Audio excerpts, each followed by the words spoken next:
Good evening, and welcome to Your Right to Know by the Fitchburg Republican City Committee. My name is Mary Lotze, and I will be your host for this evening's show. Tonight we're going to talk about a topic that's very painful for many people to talk about. It's right on the tip of their tongues, and it's making many families very uneasy. I'm going to throw out a quote to you, a very famous quote, and it goes something like this.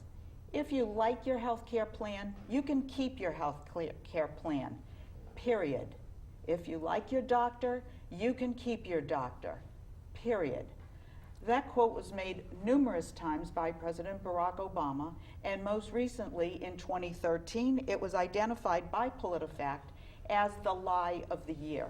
Tonight, our panel is going to include individuals who have been absolutely impacted on Obamacare. To my immediate right is my friend from Leominster, Charlie Milhans. Charlie joins our panel tonight as one of the 5 million plus individuals or families who had their previous health insurance policy canceled because it was not compliant with Obamacare or the Affordable Care Act. Charlie also serves as the vice chairman of the Leominster Republican City Committee. Next to my right, I have attorney Richard Dick Cella. From Leominster. Attorney Cella's law office is located in Leominster, and you have many clients throughout the north central Massachusetts region. Like so many small business owners, Dick is currently dealing with the cancellation of not only his health care, but that of his staff and some of his clients. Dick is very active in the community, serving on several boards, and has been a Rotarian for years. Finally, to my far right is Ryan McGuan. Ryan is the owner of Advent Benefits Consultants, which is located in Ayer. Advent Benefits offers assistance with financial and employee benefits planning, which includes life and disability insurance, retirement plans, 401k, and much more. Ryan is currently working very hard on assisting many small businesses in the area as they work through this health care morass. Ryan is also currently the chair of the Greater Gardner Chamber of Commerce and also sits on many other boards. Welcome, gentlemen, to tonight's session of Your Right to Know. And this is going to be a very interesting topic, I know, because there are many people being impacted. I'm going to go to you first, Charlie, because as an individual, which many of our viewers are looking for health care for them and their family, I know you had a very compelling story, which I actually read, and I said, oh, we've got to get Charlie to talk about this. So why don't you spend a few minutes now just going over briefly what happened to you in your health care. Yeah, thank you. I was working for a high-tech company in California, so they issued my insurance out of the state of California, and I was insured by Anthem Blue Cross, sort of like Blue Cross in Massachusetts. Okay. And I was notified last year that my insurance was going to be canceled because it was not compliant with the Affordable Care Act. And so what I was offered was some new insurance, which had less coverage and was about, it was $1,827 a month. The deductibles were higher and the coverage was less. Now in California... This was for your whole family? This was for my whole family. Now in California, the insurance company that we had our insurance through, Anthem Blue Cross, had 500,000 policies canceled in the state of California. Compared to them as Kaiser, they had 300,000 policies canceled. Incredible. And I had wonderful insurance. I mean, it just did everything. In fact, we took a trip abroad to Asia last year, and my wife got sick in Korea. We looked up on the web, and lo and behold, there were 1,500 doctors that took our insurance. And I brought her to the hospital, just paid the deductible in Seoul, Korea, and we were covered. But it didn't meet the Affordable Care Act. Sure.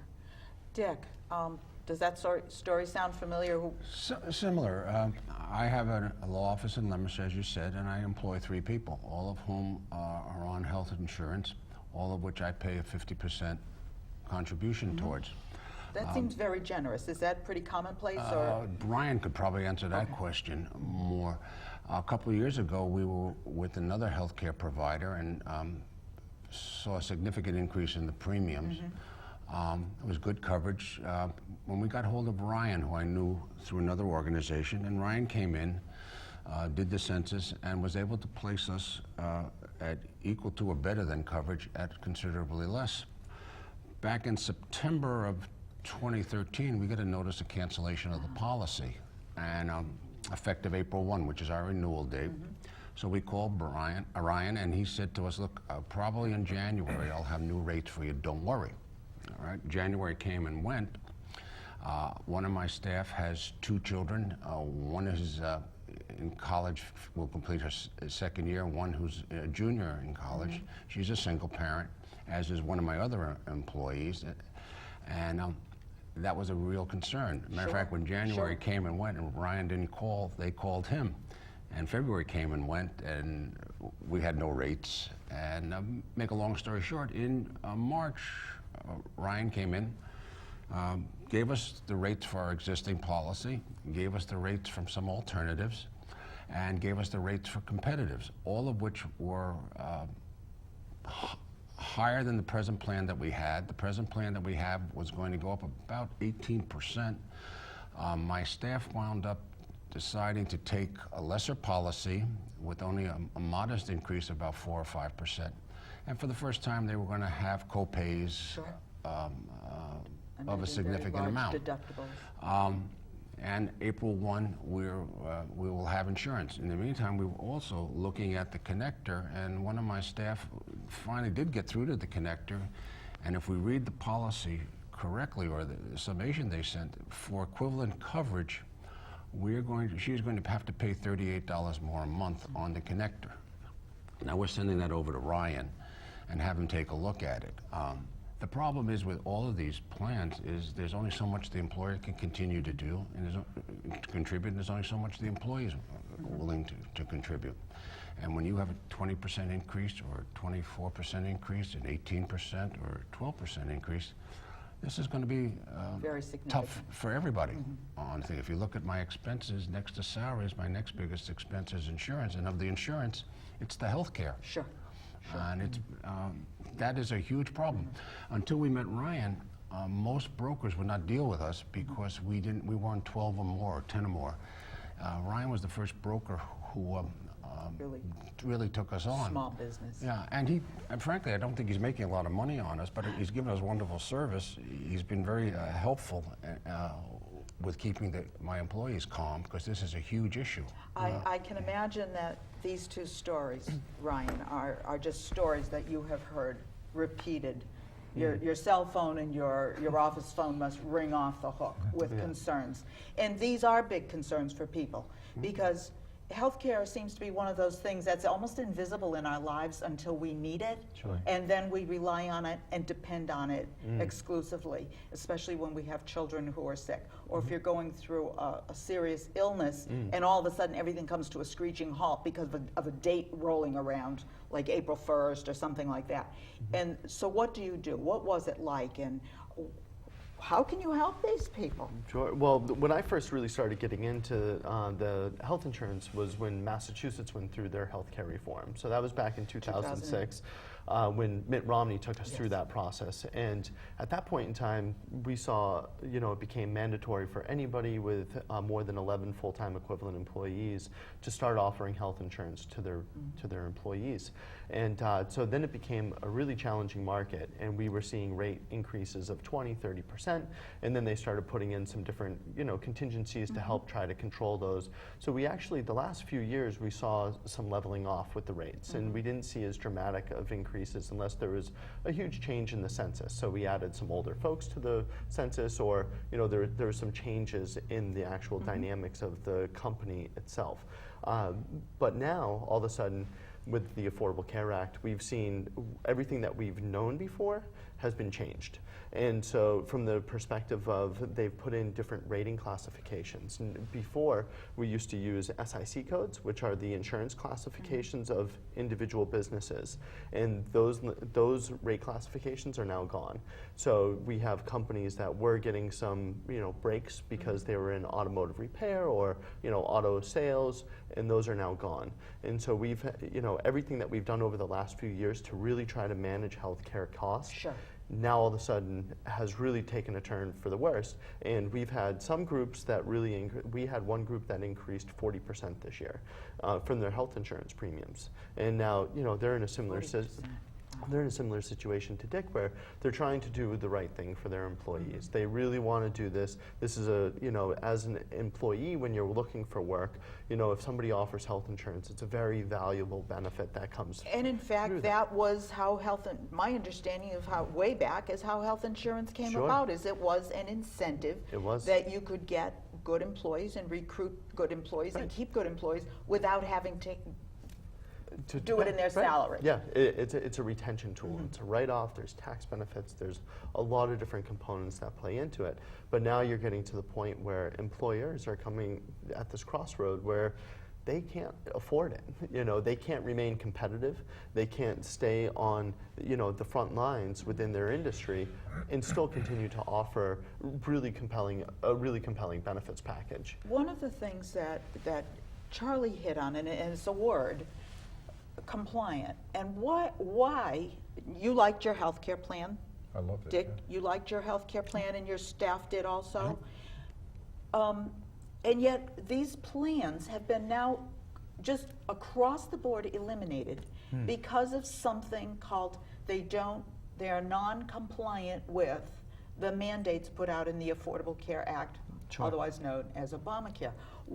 What are those compliance? What are the mandates? What are they? I mean, what specific I think you have to start things? with understanding about health mandates. Massachusetts is a very heavily mandated state as to what the health insurance policy has to cover.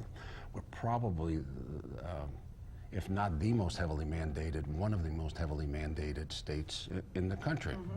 And those mandates make our health insurance more costly than in other states. And you have to get into the funding for the Affordable Care Act. One of the things that happened January 1, the Affordable Care Act brought in a 0.9% increase in the Medicare tax.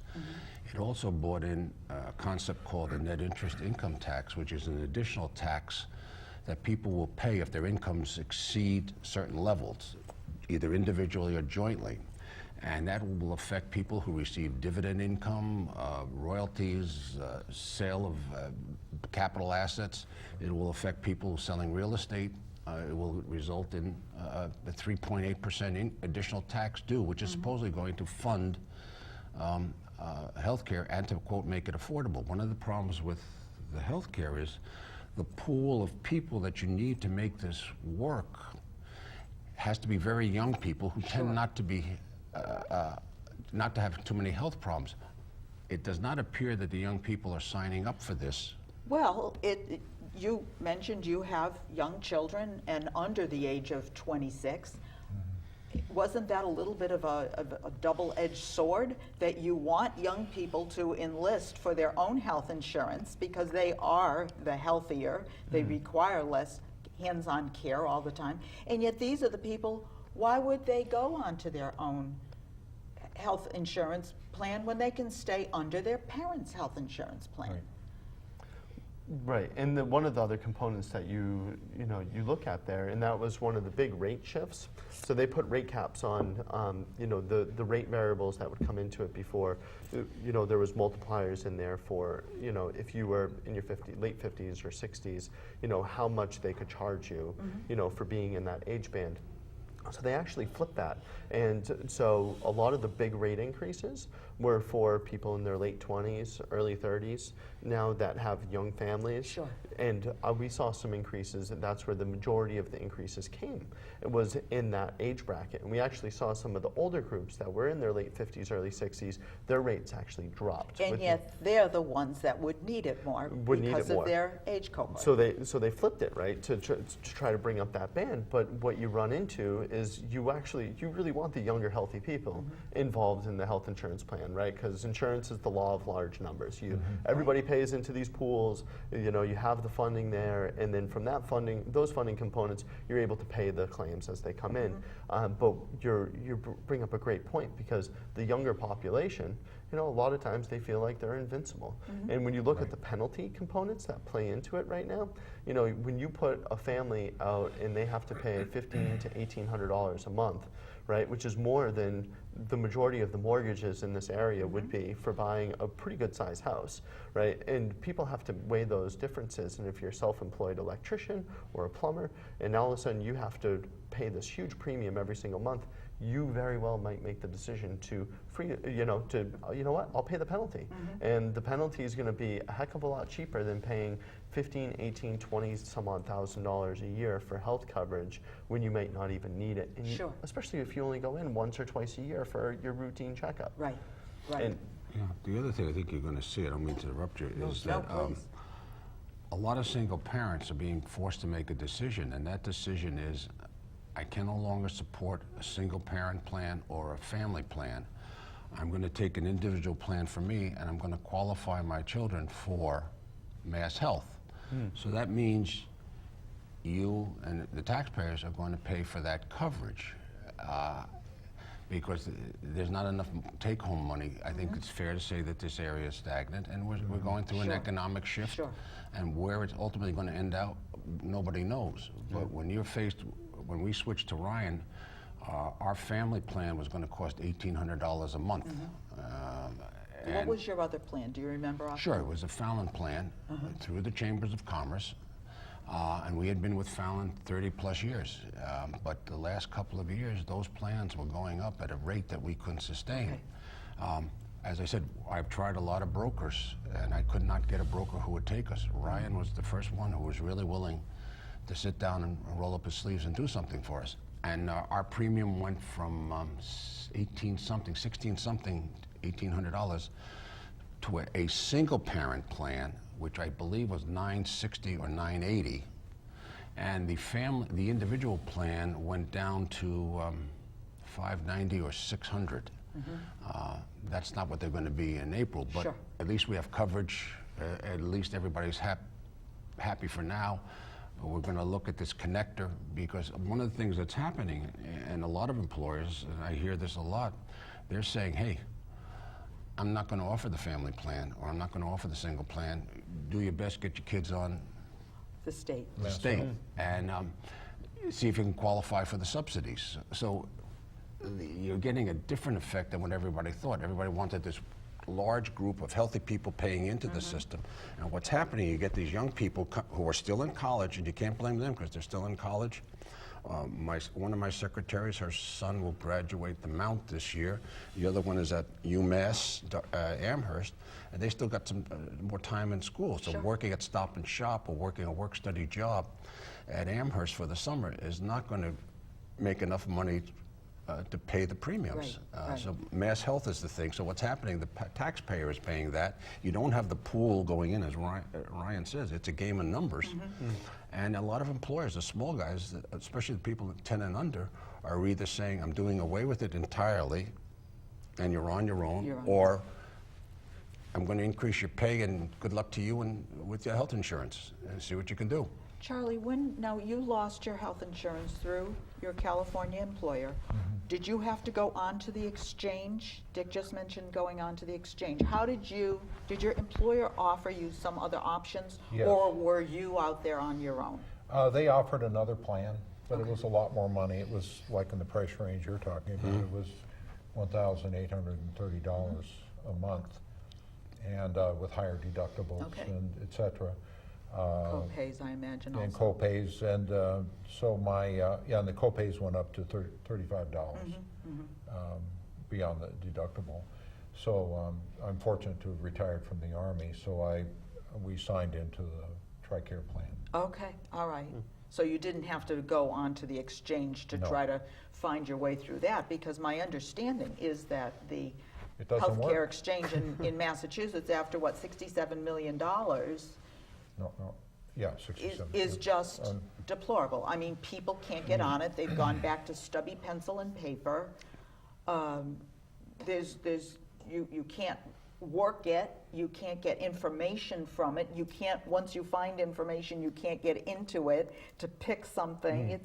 It's deplorable. So, Well, they admit it. I went to a job network. well, that may be a good thing, huh? That meets at Leominster Library every 2 weeks, and they had somebody from the state come out. Oh, They really? said, don't go on the website. Download the form, send the form, pick out something and send it in. Okay, the stubby Don't pencil thing. enroll through the website because you're not sure if you're enrolled or not. Well, there was a horror story. I don't know if you heard about it, but a man who was thrown off of his insurance. This was not in Massachusetts. It was somewhere else. And he had signed up for an insurance plan. He received some sort of feedback that, in fact, he was accepted by that insurance company. He needed some sort of open heart surgery or something that was very, very costly, left with over $100,000+ bill. And now all the insurance companies the insurance company that he thought he had is coming back and saying, oh no, we never did whatever they needed to do and to legitimize his purchase of that health insurance. So I mean, there are so many horror stories, not even including the stories that we're hearing about women who are being thrown off without doctors, who are in the midst of cancer treatments, who Harry Reid has now referred to us many as liars, and making this stuff up, which is just. They develop a bad system and then they almost compound the insult to people. So where do we go from here? I mean, you're settled now, and you feel not good about it, but No. you at least feel confident. I feel confident. That if you or your family needed care, albeit more costly, you would have the care you need. Yes. For Dick? me, I have 1 year of peace as an employer, and during that year I have to decide whether or not I'm going to continue to pay or make any contribution towards health care. I can terminate the whole thing and give the staff an increase in their pay, and they're on their own to do Which health. would go to the exchange. That's right. And it would only probably be enough for a single plan. I think you're going to see more of that. I think you're going to see more employers say to their employees, hey, you're going to get a $4 an hour raise, Sure. but I'm no longer paying for health care. Well, isn't this one of the things that's been speculated that will happen by the millions in terms of nationwide? It will actually impact on the millions, is that when that happens, because right now they're technically covered, but once you do that, they now become uncovered and have to find insurance on their own. What may be interesting to see, those companies that remain in this area who are manufacturing, how much more they go to work-a-day employees and make sure they stay under 29 hours or 30 hours. Sure. And work-a-day employees may not have to be covered under health care at all, rather than bringing somebody on and having to give them other benefits. We also, in addition to paying health care, also have a retirement plan that we fund on it. And we've terminated part of that, and we keep the 401k portion of it. Well, the health care reform in and of itself brings on some interesting dynamics, because before it was more than 11 full-time equivalent employees you had to offer health insurance. Now that bar was actually pushed to 50, and that was supposed to go into effect this year. Then it was bumped to 2015. Now it's bumped to 2016, and actually now it's actually bumped to 100 employees. So if you have 100 or 100 or more full-time equivalent employees, now you have to offer, or there's penalties. That are going to roll out in 2016. So from a small business perspective, you actually have an interesting dynamic that was created right now, and I knew it as soon as I found out that this rule was lifted. I know there's some hard-nosed business owners in this area, and they're really great people, but you know what? They're about their bottom line, and they're about being competitive. And as soon as those guidelines were lifted, that's exactly what they did. They terminated their health insurance plan, and it created the interesting dynamic because prior to that, right, people could go to the connector, as an individual, but now in order to qualify for subsidies, you have to fall within 400% of the federal poverty guidelines. So for a family of 4, that is under about $95,000 a year that you can make an income. And if you fall underneath that, you qualify for subsidies. But if your employer offers you health insurance, you do not qualify for those subsidies, right? So it actually creates an interesting dynamic where it can create a win-win for the business to terminate their health insurance plan, give them a bump, send them through the connector. And it's something that we've been working with all of the groups that we manage right now. Well, what makes the most sense for the business? What makes the most sense for the employees? How do we create that win-win and really explore it? And from my perspective, it kind of shoots us in the foot, right? Because we're losing business, we're losing revenue, we're losing that component. But if it's in the best interest of our clients, that's really what we want to focus on, and that's what we've always done. So from that perspective, people have been terminating their health insurance plans to go through the connector. One last point on it. There was small business tax credits for the last couple of years, that small businesses who offer to pay more than 50% of the health insurance premiums would qualify for some tax credits, for offering to pay these incentives. This year, effective June, you have to purchase your health insurance plan through the Mass Health Connector as a business in order to qualify for those subsidies. So you have an interesting dynamic. Our group, my insurance agency that I own, we actually went out and we got appointed with the Mass Health Connector, so we're able to run all the quotes and we can actually facilitate that transition. But you have a lot of small businesses now next year can be expecting this valuable credit, and now they don't qualify because they didn't switch their health insurance plan over to the Mass Health Connector. Right. The other issue you're going to have, and you're not going to see it till 2017, 2018, to some degree, the Affordable Care Act is backloaded, and a lot of use taxes, what I call use taxes and taxes, will kick in 2017, 2018, and I think that's when the individuals are going to get really upset. Unfortunately, this discussion has to come to an end. Our half hour is over, believe it or not, and I think we've only just touched on some of the issues with Obamacare, but I do want to thank Charlie, Dick, and Ryan for being with us here tonight. This was such a wonderful discussion, painful discussion, however, I do want to say. And thank you all in our viewing audience for watching us and joining us tonight on Your Right to Know. We thank you for watching us and sitting in here with the FRCC. Remember that your local town city Republican committee is the only grassroots organization that supports and holds dear your liberty, your rights, and your constitutional values. We encourage you to join any Republican city or town committee at their monthly meetings. Why do we feel it's so important? Because as the GOP, we stand for growth, opportunity, and prosperity, and because we always stand for freedom. Thank you and good night. America, we stand for freedom. So let us all unite to yearn and strive for our republic that reflects our values, that preserves our rights, and goes forth in power and might, that reflects our values and preserves our rights, and goes forth in power and